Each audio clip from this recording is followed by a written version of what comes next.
Hello lovely people, చూస్తున్నారుగా ఎంతో softy ఎంతో టేస్టీ గార్లిక్ బ్రెడ్. మీకు చూస్తేనే నోరు ఊరిపోతుంది కదా. ఇది చాలా ఈజీగా ఇంట్లోనే చేసుకోవచ్చు.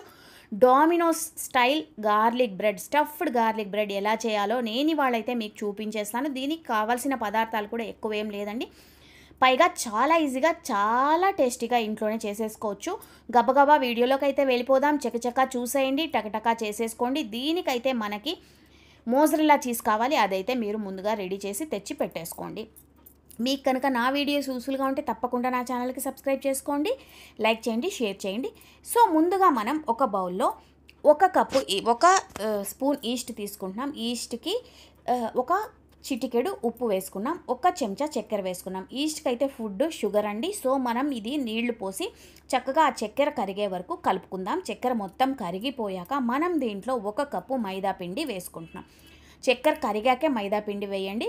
మైదా పిండి 1 కప్పు తీసుకుని దీన్ని మనం నీళ్లు పోసుకొని చక్కగా మర్దన చేయాలి. ఇది ఒక 5 నుంచి 7 నిమిషాలు అయితే పిండిని బాగా మీరు ఇది చేయాలి. అప్పుడే గ్లూటెన్ డెవలప్ అవుతుందన్నమాట. మీరు ఎంత ఎక్కువసేపు ఈ పిండిని కలిపితే అంత సాఫ్ట్గా మీ బ్రెడ్ వస్తుంది.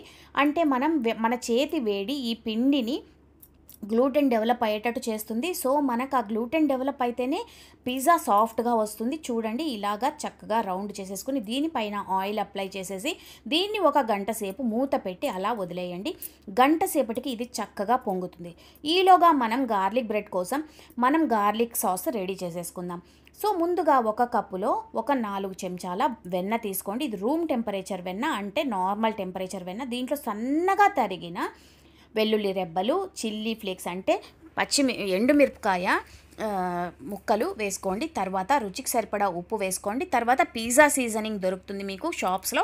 పిజ్జా సీజనింగ్ కూడా వేసుకుని దీన్ని చక్కగా కలిపేసుకుని గార్లిక్ బటర్ అయితే రెడీ చేసి పెట్టేసుకోండి. ఇప్పుడు చూసారా పిండి ఎంత బాగా పొంగిందో చూడండి. మనం ఒక చిన్న ముద్ద పెట్టాం, ఇది ఇంత బాగా పొంగిపోయింది. ఇప్పుడు మనం దీంతో గార్లిక్ బ్రెడ్ ఎలా చేయాలో చూసేద్దాం. So yummy stuffed garlic bread కోసం అయితే మనం ఒక ప్లేట్లోకి తీసుకుని దీంట్లో కొంచెం బియ్యం పిండి అలా చల్లేసుకోండి. తర్వాత మనం మైదా పిండి మిశ్రమాన్ని ఇలా చేసి చేత్తో కానీ లేకపోతే మన చపాతీ పీట మీద కానీ ఒత్తుకోవచ్చు. దీన్ని ఇలా చక్కగా రౌండ్గా ఒత్తేసుకోండి. తర్వాత మనం ముందుగా చేసి పెట్టుకున్న గార్లిక్ బటర్ ఉంది కదా, అది ఒక సైడ్ మొత్తం స్ప్రెడ్ చేయండి. రెండో వైపు స్ప్రెడ్ చేయకండి, ఒకవైపు మాత్రం ఇలాగా పూసేసుకోండి. ఒక 2 నుంచి 3 చెంచాలు బాగా వేసేయండి.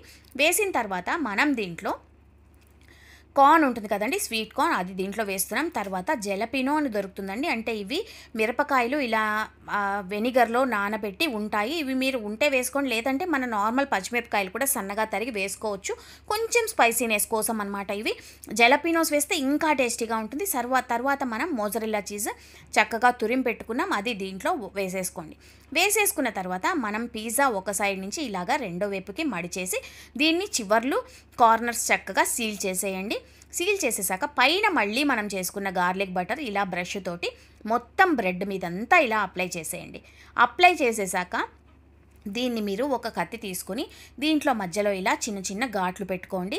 ఘాట్లు పెట్టుకుంటే లోపల వరకు బాగా ఉడికి చక్కగా మనకి చూసేదానికి కూడా చాలా అందంగా ఉంటుందన్నమాట. సో ఇలాగా మొత్తం కట్ చేయకూడదు, ఊరికే పైన లేయర్ మాత్రం ఇలా కట్ చేయాలి.